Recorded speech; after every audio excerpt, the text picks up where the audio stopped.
আল্লাহর হাবিব সাল্লাল্লাহু আলাইহি ওয়াসাল্লাম ক্ষতবিক্ষত শরীর নিয়ে যখন বাড়িতে চলে গেলেন, বাড়িতে যাওয়ার পরে বিশ্ব নবী সাল্লাল্লাহু আলাইহি ওয়াসাল্লামের প্রথম যে মেয়েগুলো, সেই মেয়েগুলো বিশ্ব নবী সাল্লাল্লাহু আলাইহি ওয়াসাল্লামকে দেখার জন্য আসলেন। বিশ্ব নবী সাল্লাল্লাহু আলাইহি ওয়াসাল্লামকে দেখে তারা চলে গেল।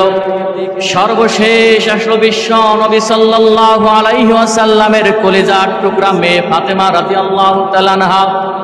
ফাতেমা রাদিয়াল্লাহু তাআলা আনহা তিনি খালি হাতে আসেন নাই, বিশ্ব নবী সাল্লাল্লাহু আলাইহি ওয়াসাল্লামকে দেখার জন্য নিয়ে এসেছেন উষ্ণ গরম পানি আর জাইতুনের তেল। সুবহানাল্লাহ। কেননা এই সময় এই দুইটা জিনিসের থেকে অন্য কিছু কি প্রয়োজন বলেন? এই জন্য ফাতেমা রাদিয়াল্লাহু তাআলা আনহা খালি হাতে আসেন নাই, নিয়ে এসেছেন উষ্ণ গরম পানি আর জাইতুনের তেল। বিশ্ব নবী সাল্লাল্লাহু আলাইহি ওয়াসাল্লামকে হযরতে ফাতেমা রাদিয়াল্লাহু তাআলা আনহা ঘরের ভিতরে শোয় দিলেন, দিয়ে বললেন, বাবা আপনি কোনো কষ্ট পাবেন না, আপনি একটু উপর হয়ে ঘুমিয়ে থাকুন। বিশ্ব নবী সাল্লাল্লাহু আলাইহি ওয়াসাল্লাম শুয়ে থাকলেন। ফাতেমা রাদিয়াল্লাহু তাআলা আনহা বিশ্ব নবীর পিঠ থেকে জামাটা উঁচা করলেন।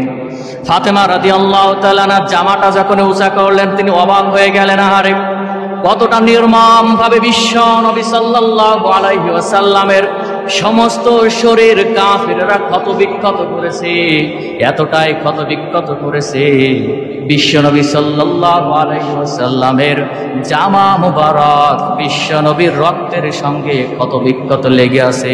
আল্লাহু আকবার। কতটা নির্যাতন তারা করেছে, কতটা আঘাত বিশ্ব নবী সাল্লাল্লাহু আলাইহি ওয়াসাল্লামকে করেছে। বিশ্ব নবী সাল্লাল্লাহু আলাইহি ওয়াসাল্লাম যন্ত্রণায় কাতরাচ্ছে, কেননা সমস্ত শরীর ফেটে রক্ত বের হচ্ছে।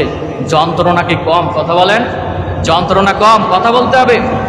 আল্লাহর হাবিব সাল্লাল্লাহু আলাইহি ওয়াসাল্লাম যন্ত্রণায় যখন কাতরাচ্ছে, ফাতেমা রাদিয়াল্লাহু তাআলা আনহা বিশ্ব নবীকে অপেক্ষা বিশ্ব নবী সাল্লাল্লাহু আলাইহি ওয়াসাল্লামকে লক্ষ্য করে বললেন, আমার বাপজান, আমার পিতাজি, আপনি কষ্ট পেয়েন না, মনে দুঃখ নিয়েন না, একটু ধৈর্য ধারণ করেন।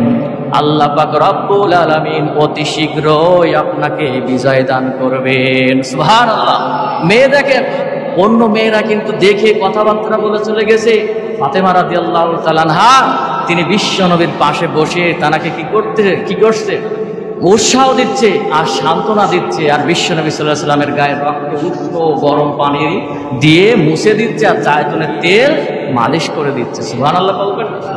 আল্লাহর হাবিব সাল্লাল্লাহু আলাইহি ওয়াসাল্লাম ফাতেমা রাদিয়াল্লাহু তাআলা আনহা যখন এই তেলগুলো মালিশ করছেন, বিশ্ব নবী সাল্লাল্লাহু আলাইহি ওয়াসাল্লাম আস্তে আস্তে মনের অজান্তেই কখন না জানে ঘুমিয়ে গেলেন।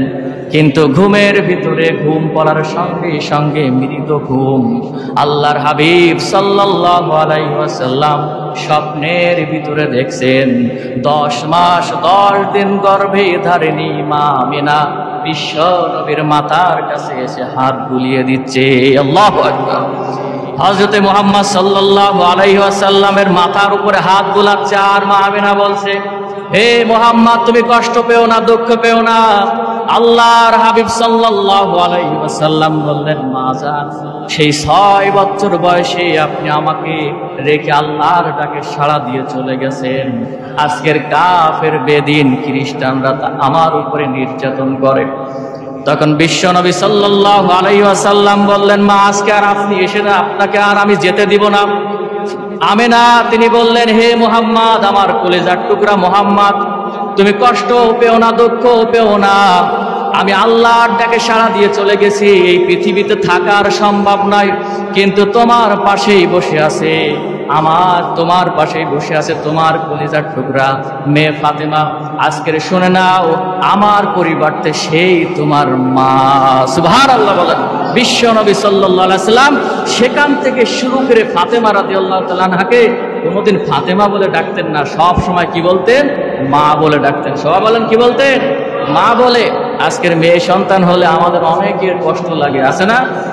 আমার জানা মতে অনেকের মেয়ে হয়েছে মিষ্টি খাওয়ায় না, কিন্তু ছেলে হয়েছে ছাগল জবাই করে দিয়ে খাওয়াইছে, এরকম আছে না? না বলেন। অথচ বিশ্ব নবী সাল্লাল্লাহু আলাইহি ওয়াসাল্লাম বলেছে, তোমার একটি মেয়ে, তোমার একটা জান্নাত। সুবহানাল্লাহ। দুইটা মেয়ে তোমার দুইটা জান্নাত, তিনটা মেয়ে তোমার তিনটা জান্নাত। সুবহানাল্লাহ বলবেন না? আপনি মারা যাবেন, দেখবেন লক্ষ্য করে আপনার যে পুত্র সন্তান, ও চোখ দিয়ে পানি নাও বের হতে পারে, কিন্তু আপনার মেয়ের চোখ দিয়ে পানি কেউ ঠেকাতে পারবে না। কথা বলেন? এই জন্য কষ্ট পাওয়ার কোনো প্রয়োজন নাই। মেয়ে হয়েছে, আল্লাহর দরবারে শুকরিয়া আদায়